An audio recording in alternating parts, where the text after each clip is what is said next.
ఈరోజు మనం చెప్పుకోబోయే కథ నూటికి సర్దార్ 1948 నవంబర్ నెలలో ప్రచురితమైనది. రచయిత కాశీచయనుల వెంకట శాస్త్రి గారు, బొమ్మలు చిత్ర గారు. అనగనగా ఒక ఊళ్ళో వీరయ్య అనే దర్జీవాడున్నాడు. అతడు ఒక రోజున మామూలుగా అరుగు మీద కూర్చొని బట్టలు కుట్టుకుంటున్నాడు. ఇంతలో అక్కడికి మామిడి పళ్ళు అమ్మకానికి వచ్చాయి. అవి చూసేటప్పటికి వీరయ్యకి నోరూరింది. సరే, ఒక బేడ పెట్టి 2 పళ్ళు కొని వాటిని ముక్కలు చేసి అక్కడ పెట్టుకున్నాడు తిందామని. ఈ లోపల కొన్ని ఈగలు వచ్చి ఆ ముక్కల మీద వాలినాయి. వాటిని చూడగానే వీరయ్యకి పట్టలేనంత కోపం వచ్చింది. నేను కష్టపడి తయారు చేసుకున్న ముక్కల మీద వాలడానికి ఈ ఈగలకు ఎన్ని గుండెలున్నాయి? ఎంత సాహసం! చూడు, వీటి పని పట్టిస్తా అంటూ కుట్టుతూ ఉన్న బట్ట తీసి కోపంతో ఠపీమని ఆ ముక్కల మీద వేసి కొట్టాడు. దెబ్బతో ఆ ముక్కల మీద వాలిన ఈగలు ఎక్కడివక్కడే చచ్చిపోయినాయి. ఏవో ఒకటో రెండో ఈగలు మాత్రం ఎలాగో తప్పించుకు ఎగిరిపోయినాయి. వీరయ్య అంటే ఏం సామాన్యుడా? మంచి సూర్యుడు, వీరాగ్రేసుడు, అంతకు మించిన బుద్ధిబలం కలవాడు కూడా. అప్పుడు అతడు ఆ చచ్చిపోయిన ఈగలన్నింటినీ లెక్కిస్తే సరిగ్గా 100 ఉన్నాయి. అంతటా వీరయ్య సగర్వంగా ఇలా అనుకున్నాడు, ఒక్క దెబ్బతో 100 జీవరాశుల్ని సంహరించానే. నా వంటి వీరుడు ఈ భూలోకంలో మరెక్కడైనా ఉంటాడా? నా బోటి వీరుడేమిటి? ఛ, ఇటువంటి కుట్టుపని చెయ్యడమేమిటి? నేను లోకాన్ని ఉద్ధరించి ఎన్నో ఘనకార్యాలు చేయాల్సి ఉంది. నేనుండవలసిన స్థానం ఇది కాదు. వీరయ్య ఎక్కడి బట్టలు అక్కడనే వదిలేశాడు. అందులో ఒక పొడుగాటి తెల్లటి బట్ట తీసుకొని దానిపైన 100 జీవరాశుల్ని ఒక దెబ్బకు సంహరించిన వీర శిఖామణి వీరయ్య నూటికి సర్దార్ అని చక్కగా రంగుదారంతో కుట్టాడు. ఈ బిరుదులతో ఉన్న పటకా మెళ్ళో ధరించి వీరయ్య తిన్నగా బజారుకు వెళ్ళి ఒక పిచ్కను కొంచెం వెన్నముద్దను కొనుక్కొని ఇహ దేశాటనకని బయలుదేరాడు. సాయంకాలం అయ్యేసరికి ఒక అడవి చేరుకున్నాడు వీరయ్య. చేరుకున్నాడే గాని ఏ పులైనా సింహమైనా కబళించి వేస్తుందేమోనని అతని గుండె పీచుపీచుమంటూనే ఉంది. అయినా సరే మళ్ళీ ఇంటి మొహం చూడకూడదనుకున్నాడు. ఆ రాత్రికి అక్కడనే ఒక చెట్టు కింద పడుకున్నాడు. తెల్లవారింది. వీరయ్య ఏ అపాయమూ లేకుండా క్షేమంగా లేచాడు. తన పిచ్చిక పిల్లని వెన్నముద్దని చేత పట్టుకొని కాళ్ళకి బుద్ధి చెప్పాడు. వెళ్ళగా వీరయ్యకి ఒక పర్వతం కనపడింది. అందులో ఒక గుహ కూడా ఉంది. ఆ కొండ గుహలో ఎవరూ ఉన్నట్టు అలికిడి లేదు. బాగానే ఉంది, ఇక్కడ కాసేపు అలసట తీర్చుకుందామని చెప్పి వీరయ్య చతికెలబడ్డాడు. ఆ గుహ ఒక రాక్షసిది. ఆ రాక్షసి ఇప్పుడు ఆహారానికినే బయటికి పోయింది. ఈ సంగతి మన వీరయ్యకేం తెలుసు? వీరయ్య అక్కడ కూర్చున్న కొంచెం సేపటికల్లా ఆకాశం బద్దలవుతుందా అన్నట్టు పెళపెళ ధ్వనులు చేసుకుంటూ పెద్ద పెద్ద అరుపులు వినబడ్డాయి. గజగజా వణికిపోతూ ఏమిటా అని వీరయ్య బయటకొచ్చి చూశాడు. ఇంకేముంది, బ్రహ్మరాక్షసి. గబగబా పెద్ద పెద్ద అంగలు వేసుకుంటూ నరవాసన ఎక్కడా అని రెంకెలు వేస్తూ మీదికి వచ్చేస్తుంది. వీరయ్యకి ఏమీ తోచలేదు. తప్పించుకుపోవడానికే అవకాశం లేదు. ఇక ఎలా అయినా యుక్తి చేసి బ్రహ్మరాక్షసిని జయించడమే పని అని నిశ్చయించుకున్నాడు వీరయ్య. ఇంతలో బ్రహ్మరాక్షసి వచ్చి, ఎవడ్రా నువ్వు? నా గుహలో ప్రవేశించడానికి ఎన్ని గుండెలరా నీకు? చూసుకో ఇప్పుడు నిన్నేం చేస్తానో అని హుంకరించి నోరు తెరిచింది. వీరయ్య ధైర్యం నటించి, ఓయ్, నేనెవరో నీకు తెలుసునా? ఇదిగో, ఇది చదువుకో ముందు అని మెళ్ళో కట్టుకున్న బిరుదు పట్ట రాక్షసికి చూపించాడు. బ్రహ్మరాక్షసి చదువుకొని పకపక నవ్వి, ఓహో నువ్వా? చూడబోతే నా చిటికిన వేలంత లేవు. నువ్వేనా ఒక్కసారిగా 100 జీవరాశుల్ని చంపింది? మరైతే మనిద్దరము బలాబలాలు చూసుకుందాం, సిద్ధంగా ఉండు అని గర్జించింది. సరేనన్నాడు వీరశిఖామణి వీరయ్య. వెంటనే బ్రహ్మరాక్షసి చేరువనున్న 2 బొమ్మరాళ్ళు పట్టుకువచ్చి, ఇదిగో నేనీ రాయి పైకి విసురుతాను, తర్వాత నీవు విసురు. ఎవరు ఎక్కువ దూరం విసరగలిగితే వాళ్ళు గెలిచినట్టు. నువ్వు గెలిస్తే నిన్ను వదిలిపెడతాను, ఓడినావంటే మింగేస్తాను అని చెప్పి వీరయ్య చేతికి ఒక రాయి ఇచ్చింది. రాక్షసి విసిరిన రాయి రయ్యమంటూ అంతరిక్షానికి వెళ్ళిపోయి మళ్ళీ ఒక అరగంట సేపైనాక వచ్చి వాళ్ల ముందు పడింది. ఇది చూసి వీరయ్యకి గుండె దడపట్టుకుంది. ఇంత పని తను చెయ్యగలనా అని. అయినా ధైర్యం నటిస్తూ ఒక ఉపాయం ఆలోచించాడు. రాక్షసి చూడకుండా వీరయ్య తన చేతిలోని రాయి పక్కనే పడేసి జేబులో ఉన్న పిచ్కని తీసి గుప్పెట పట్టి ఇదిగో చూడమని చెప్పి దాన్ని విసిరేశాడు. వీలు దొరికింది కదా, ఇదే సమయం అనుకొని ఆ పిచ్చుక రివ్వుమని ఎగిరిపోయింది. అంతే, ఇంక మరి కనపడలేదు. అమాయకపు రాక్షసి ఇది కనిపెట్టలేక ఆ విసిరింది నిజంగా రాయి అని అనుకొని ఆ రాయి ఎప్పుడు కింద పడుతుందా అని గుడ్లు పెద్దవి చేసి ఆకాశం వంక చూస్తుంది. వీరయ్య కూడా రాయి కోసం ఎదురుచూస్తున్నట్లు నటించాడు. అది రాయి అయితే కదా తిరిగి రావడానికి. మధ్యాహ్నమైన రాయి జాడ కనబడలేదు.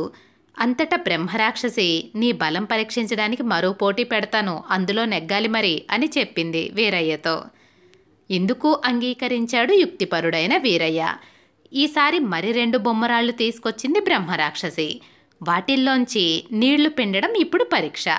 రాక్షసి రాయి తీసుకుని బలం కొద్దీ పిండేసరికి 4-5 నీటి చుక్కలు కింద రాలినాయి. వీరయ్యకు ఒక ఉపాయం మళ్ళీ తట్టింది. రాయి పక్కనే పారేసి జేబులో ఉన్న వెన్నముద్ద తీసి గట్టిగా పిండేసరికి జలజలమంటూ నీటి ధార ప్రవహించింది. ఈ యుక్తి తెలుసుకోలేని బ్రహ్మరాక్షసి వీరయ్య కాళ్ల మీద పడి తను ఓడిపోయినట్టు ఒప్పుకొని గుహ వదిలేసి పరుగు పుచ్చుకుంది. కొంచెం తేరుకొని మళ్ళీ ప్రయాణం సాగించాడు వీరయ్య. వెళ్ళి ఒక పట్టణం చేరుకొని ఒక అరుగు మీద పడుకున్నాడు. అలసిపోయాడేమో, ఇట్టే నిద్ర పట్టేసింది. ఆ పట్టణం పేరు కళ్యాణనగరం. ఆ నగరాన్ని వీరసింహుడు అనే రాజు పరిపాలిస్తున్నాడు. మన వీరయ్య పడుకున్న అరుగు ఉన్నదే ఆ ఊరి మంత్రిగారిదే. మంత్రి ఏదో పని మీద బయటికి వచ్చి అరుగుపైన పడుకున్న వీరయ్యని చూసి అతని పటకా మీద రాసి ఉన్న బిరుదుల్ని చదువుకున్నాడు. ఇటువంటి వీరశిఖామణి మన రాజ్యంలో ఉండడం ఎంతైనా అవసరం అని తలచి మంత్రి వెంటనే వీరయ్యను లేపి కోటలోకి తీసుకుపోయాడు. రాజుగారు కూడా ఇటువంటి వీరుడు లభించినందుకు చాలా సంతోషించాడు. కోటలోనే వీరయ్యకి బస, సమస్తమైన సదుపాయాలు ఏర్పాటు చేశారు. ఒకనాడు రాజుగారు వీరయ్యకి కబురు చేసి ఇలా చెప్పారు. ఈ ఊరి బయట 2 రాక్షసులున్నారు. వాళ్ళు పరమ దుర్మార్గులు. రాజ్యాన్ని అల్లకల్లోలం చేసి వేస్తున్నారు. వాళ్ళని హతమార్చి జయించుకురావాలి. నీకు కావలసినంత సైన్యం తీసుకువెళ్ళు. 100 జీవాల్ని ఒక్క వేటుతో సంహరించిన వాడివి. 2 చంపడం నీకిదో లెక్క కనుకనా అని హుషారీ చేశారు.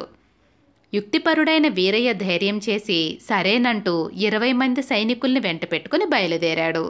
ఈ 20 మంది సైనికుల్ని రాక్షసులుండే చోటుకి 50 గజాల దూరంలో నిలబెట్టి తను ఈల కొట్టిన వెంటనే రావాల్సిందని వాళ్లకి చెప్పి కొన్ని గులకరాళ్లు జేబులో వేసుకొని రాక్షసులుండే తావుకి ఒక్కడే వెళ్ళాడు.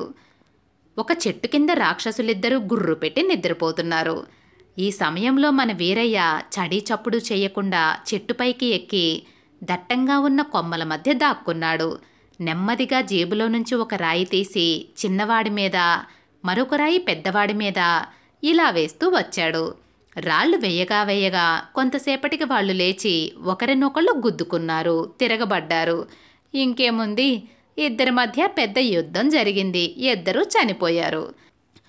ఆ రాక్షసులిద్దరూ పూర్తిగా చనిపోయారని నమ్మకం కుదరగానే వీరయ్య చెట్టు మీద నుంచి కిందికి దిగి వచ్చి ఈల కొట్టాడు. 20 మంది సైనికులు బిలబిలమంటూ వచ్చి ఎదురు నిలబడ్డారు. ఈ వార్త ఊళ్ళో పొక్కిపోయింది. అందరూ గుంపులుగా వచ్చి అక్కడ విరగబడ్డారు. వీరయ్యని పొగడని వాళ్ళు లేరన్నమాట. ఇంతలో రాజుగారు మంత్రితో సహా వచ్చి వీరయ్యని అనేక విధాల గౌరవించి తన రాజ్యంలో సగం రాజ్యం వీరయ్యకి ఇచ్చేశారు. ఇలా ఉంటుండగా ఆ రాజ్యంలో ఒక ఎలుగుబంటి ప్రవేశించింది. అది ఊళ్ళో పడి కనబడిన వాళ్ళనందర్నీ చంపేయడం మొదలుపెట్టింది. దాన్ని పట్టడం ఎవరి తరమూ కాకుండా ఉంది. ఇది మరొకరి వల్ల కాదని నిశ్చయించి రాజుగారు వీరశిఖామణి వీరయ్యకి కబురు చేశారు. ఎలుగుబంటిని ఎలాగైనా సంహరించి పుణ్యం కట్టుకోవలసింది. ఈ పని నెరవేర్చినట్లయితే తక్కిన సగం రాజ్యం ఇచ్చి పట్టాభిషేకం చేయడమే కాకుండా మా అమ్మాయిని నీకిచ్చి వివాహం చేస్తాం అని రాజుగారు వాగ్దానం చేశారు.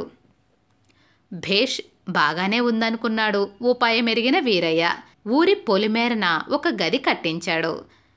ఈసారి కూడా ఒక 20 మంది భటుల్ని వెంట పెట్టుకుని వెళ్ళి ఒక చోటున నిలబెట్టి ఏలవేసినప్పుడు రమ్మని చెప్పాడు. తను ఒక కత్తి పగ్గము చేత పట్టుకుని బయలుదేరాడు. కొంత దూరం వెళ్లేసరికి పొదచాటు నుంచి ఏదో వస్తున్నట్టు అలికిడైంది. పరకాయించి చూశాడు. ఇంకేముంది, ఎలుగుబంటే. అది వీరయ్యని చూడగానే పరిగెత్తుకుని వస్తుంది. వీరయ్య పరుగు తీశాడు. వీరయ్య తిన్నగా వెళ్ళి గదిలో దూరాడు. కిటికీ పైకి ఎక్కేశాడు. ఎలుగుబంటి కూడా గదిలో జొరబడింది. మనిషి కనబడడేమా అని అటూ ఇటూ తిరుగులాడింది. ఇంతలో వీరయ్య పగ్గంతో ఉచ్చుపన్ని గురిచూసి ఎలుగుబంటి మెళ్ళో పడేటట్టు సూటిగా విసిరి తగిలించాడు. వీరయ్య లాగుతున్న కొద్దీ ఆ పగ్గం ఎలుగుబంటి మెడకి బిగుసుకుపోయింది. కొంతసేపటికి ఊపిరాడక అది గిలగిలా కొట్టుకొని చనిపోయింది. ఎలుగుబంటి పూర్తిగా చచ్చిపోయిందనే ధైర్యం చిక్కిన తర్వాత వీరయ్య కిటికీలో నుంచి కిందికి దూకాడు. చేతనున్న కత్తితో దాన్ని పొడిచాడు. ఈల కొట్టాడు. తక్షణమే సైన్యం వచ్చేసింది. వీరయ్య ఊళ్ళో ప్రవేశించగానే అతని వంటి వీరుడు నేటి వరకు పుట్టనేలేదని అందరూ మెచ్చుకున్నారు. రాజుగారు మంత్రిగారు వీరయ్యకి ఎదురు వచ్చి అతన్ని పట్టపుటేనుగు మీద మహావైభవంగా ఊరంతా ఊరేగించారు. మర్నాడు రాజుగారు ఆకాశమంత పందిరి వేయించి తన కుమార్తెనిచ్చి పెళ్లి చేసి వీరయ్యకు రాజ్యం యావత్తూ పట్టం కట్టాడు. ఇప్పుడు వీరయ్య రాజుగారి అల్లుడు, కళ్యాణపురానికి అధిపతి. చూశారా, బట్టలు కుట్టుకునే వీరయ్య తెలివితేటల వల్ల ఎలా రాజయ్యాడో. అందుకనే శరీర బలం కంటే బుద్ధి బలం ఎక్కువని పెద్దలు చెబుతారు. నిజమేనంటారా? కథ కంచికి మనం ఇంటికి.